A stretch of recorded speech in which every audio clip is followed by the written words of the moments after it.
Hello, everybody. This is Tom Spunick, and welcome to the Polished You Hangout. We're going to share some information with you today about the Wealth Health Checklist, about the comfort zone, and making a decision to decide to make some improvements to get the abundance and the wealth and the things that you want in your life and your business. So let's introduce ourselves. Go ahead, team. Hello, this is A.M. Williams, and I am here to help you construct the proper mindset for creating wealth and creating assets. Hi, Trudy Behrman here, and I am going to camp out on money. Guys, it's all about enjoying those lifestyle upgrades and getting out of the comfort zone and enjoying life at the next level.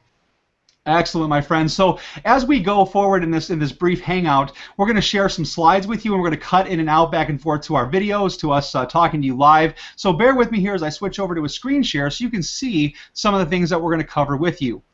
Trudy and Andre, can you guys see my comfort zone image there? Yes, Tom.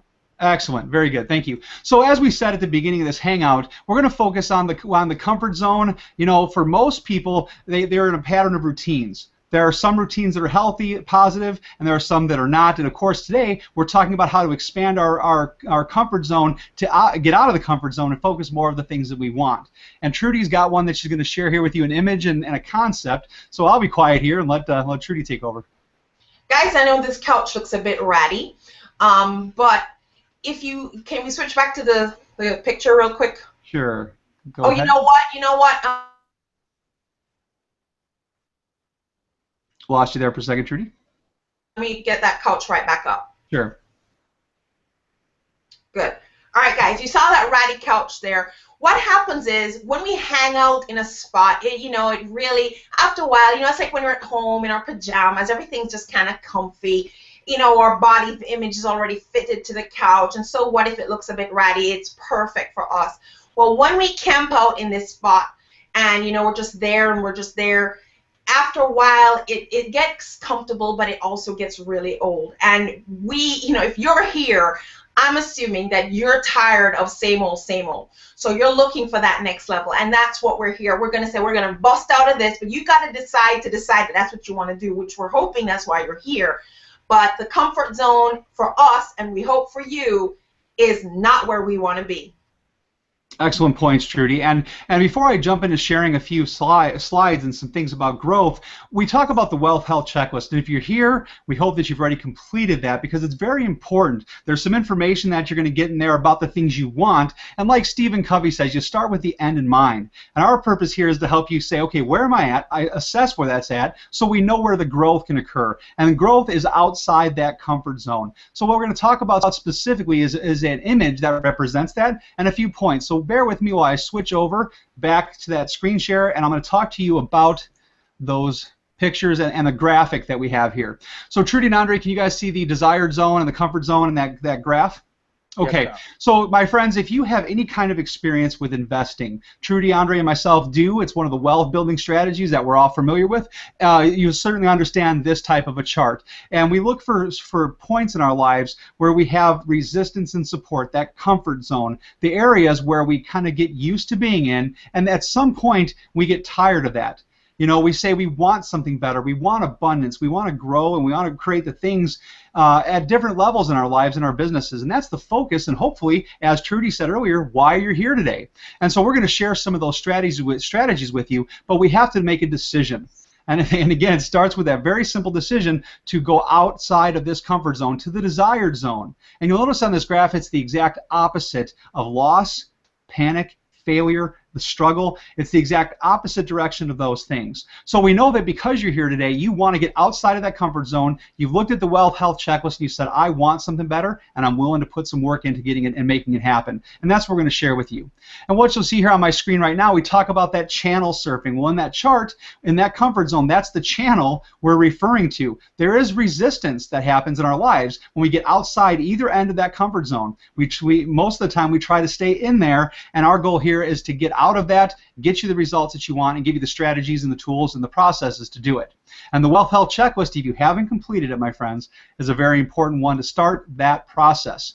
And in the last slide I have to share with you, you'll notice that breakout energy. it takes some inertia, it takes some movement happening to be able to make the changes that you want. And when you do, when you use some of these asset and wealth building strategies that Trudy and Andre are going to share, you're going to be able to have those start working for you. It doesn't require the physical labor and the work that maybe you're familiar with and that you're trying to change in your life and your business. So with that being said, let me switch back over and let Trudy, or I'm sorry, Andre is going to share some information with you. Thanks, Tom. That was a great analogy. One of the biggest myths in the world today is that information is all one needs to change their life. And that is just simply not the case. Think for a moment. Imagine if everyone who read Think and Grow Rich actually became rich. It would be pretty amazing, right? Mm-hmm. Well, the reason that doesn't happen is because information does not equal transformation. You see, what you're going to gain here is a rich supply of transformative content. But if all you do is hear it and don't apply it, it will produce absolutely nothing in your life. And as powerful and life-changing as it may be, if you are not actively listening, then you are self-sabotaging your own success. It's like you're surrendering the keys to your kingdom and forfeiting exponential increase in your life. So what I believe, what you and I both want, is for you to receive your transformation and run with it so that you can begin to build wealth and change your financial paradigm forever. Great input, Andre, and one of the biggest takeaways that I grabbed from that was you were talking about the paradigm shift, the financial paradigm shift, and that transformation happens by active listening and applying those things. So the next slide is very important because we're going to touch on that. So let me switch over and make sure I share that in my screen so everybody can get a quick preview. And Andre, I know you're going to share a few points, and Trudy's going to come in and also share a few points. So you guys should be able to see my screen right now with just a little preview of that. Is that right, guys? Yes. Okay, great. So again, we're going to talk about, Andre, you're going to share a few things about assets, and then Trudy's going to talk about some of those asset classes. So go right ahead. Friends, one of the most powerful things you're going to get in these trainings today and going forward is the power of creating assets. Now, first of all, let me tell you how we will define an asset so that you can begin to think differently and position yourself for exponential increase. An asset is anything you use to produce enough revenue to actually cover a debt and pay yourself. So for instance, let's say you wanted to purchase a second home for vacation purposes, or maybe even a sports car, or something of great value to yourself. Once you identify what the expense associated with that debt is, the first thought is, what asset do I currently possess that can produce the revenue needed to cover this expense? Not, do I have enough income to support it? And what you're going to gain in the trainings ahead is the ability to create assets and be able to keep more of the income that you actually make. So as we go forward, the paradigm shift is moving from trading time for money to actually creating something that will create revenue on its own and position you to keep more of the money that you're actually making. Excellent points, Andre. Go ahead, Trudy. And I love how Andre led into this because he talked about the sports car that you want, and that's an excellent thing. I'm all for the lifestyle upgrades. The thing is, guys, there's a lot of people out there that are flashing a fantastic lifestyle, but what you don't know is it is totally funded on debt. I'm sure if you're here today, you've at least heard this phrase, net worth. We're going to focus on the net worth. And what that is whatever your income and assets are, subtracted from the debt. Now, if you have a 6, 7, 8-figure income, but you have a matching or exceeding cost behind it, then net is worth, negative numbers. That's not a good net. So it's not about how much you have access to as amount of how much you get to keep. That's where the net worth comes in, and that's really where wealth truly happens. That's where wealth truly lives. And so what I want is to talk a little bit about the idea of, Andre talked about creating assets, because guys, guess what?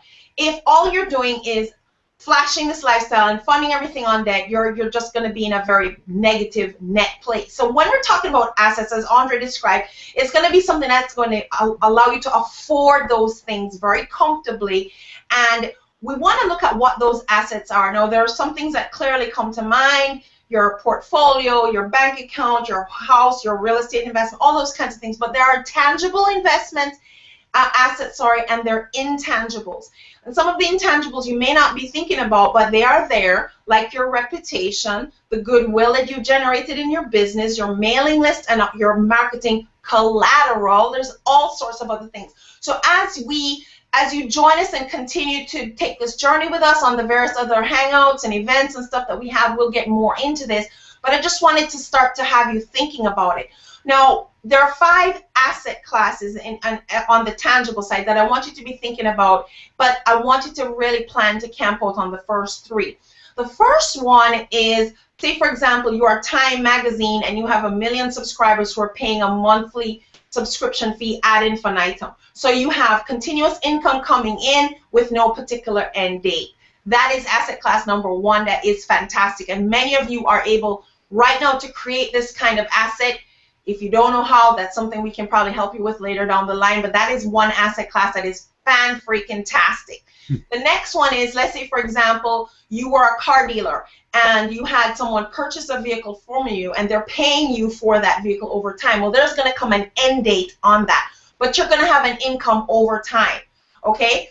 That would be your second asset class. Your third asset class would be things like your gold and silver, your paintings, your crystal, things that you've purchased once. They don't cost you monthly. You just have them hanging out somewhere in a safe or on a wall or something. But when you go to sell them back, there is a great increase in capital gain, for example. That would be another example of that. Then we move into the next class, which would be like your car, your job, things that actually have value and bring you some kind, but they're not your job, sorry, but like your car, your makeup for work, things that are going to give you some kind of leverage in your degree from school. But these things, you spend some money, they do give you some asset there, they do give you some value, but it's depreciating value. Over time, it's going to cost you more than it probably gave you. And then, probably not the best example, but that was just to give you a gist. And then last but not least is your food, your light and water. These are things that you're consuming. They're of value to you. You can't do without them, but they're consumables and then they disappear. So we'll get more to the 5 asset classes and how to camp out on the top 3 to really maximize your plus side of the whole net equation. And yeah, so that's really where I wanted to just kind of focus on today, and we'll get more into that if you hang out with us and continue this journey. Awesome. And Trudy, go ahead, Andre. Do you have something you wanted to add to that, my friend? No, I'm good. Excellent. So let me share one more thing to kind of wrap this hangout up here for you. The first thing is this, is that and Andre did a great job of explaining this. He talked about making that paradigm shift, going from the idea of trading time for money versus having assets that allow you to create that income. Because most business owners say to themselves, "I'm already working hard." That's one of the struggles that small business owners face, is that they're working hard on something and they think that the only way to create more money is to be able to do more physical work. And that's something that they're not interested in. They're trying to cut back on that and create income streams than the assets that produce money for them. That's the paradigm shift. So if you're at all interested in finding ways to use leverage to grow your business, some tools, some systems, some mindset things that are going to be able to help you make that shift, those are some of those things that Trudy mentioned we're going to cover here in the next coming Hangouts and some of our webinars and things we're going to share with you going forward. There are 2 questions we have for you as we wrap this up. Number 1, when you think about your assets, if you had to start all over again, what would you do to create your wealth or your assets? How could you bring that leverage into the process? And then, of course, if you stepped away from your business for a time, a few weeks, a few months, for whatever reason, if you stepped away from it, would your business continue to produce an asset and wealth for you, or does it currently depend on you being there? So as you answer those couple questions, think about them again. If you had to start over, how would you create your wealth and your assets? And number 2, if you walked away from the business, would it continue to work for you? And if you want to make improvements in any of those questions, then of course that's something we can help you do as we go forward. And we're going to talk about, as I said, some of those systems and ways to bring leverage into your life and business in our future Hangouts. So think about those things, and ultimately, my friends, what we want to share with you is that make sure you do the Wealth Health Checklist if you haven't completed it yet. And make sure you check your email. In the upcoming days, we're going to send you another Hangout just like this with some strategies that you can start to apply to take what we talked about today, which is those assets, and be able to answer some of those questions and show you how to make that growth without just having to do the work that you've created so far to create those wealth and the business that you have going so far. So our goal is to grow outside that point, and we're going to help give you the resources to do it. So with that being said, my friends, Andre, Trudy, do you guys have anything you want to add before we wrap it up today? We look forward to seeing you in the coming videos ahead. Guys, congratulations on taking the first step to changing the rest of your life. Awesome. And guys, what you're watching now is a video, and we're going to give you more content and information. But as Andre pointed out, if you're not going to take some action on this, then you're just getting more information. So the goal of this is not just to flood your inbox and give you more stuff to listen to and to read. There are action steps here. There are things you can literally dive into and start working on. Or if you need more help, simply just look for the next information piece and see how you can connect with us and join us in this journey so we can help you begin to get handles and take action on this stuff. Awesome. Thanks so much, guys. We'll see you in the next Hangout, and we hope you have a great day and a great rest of the week. Share this stuff with your friends and get them into the loop. All right, guys. Great point, Trudy. Thanks, guys. All right. Good deal.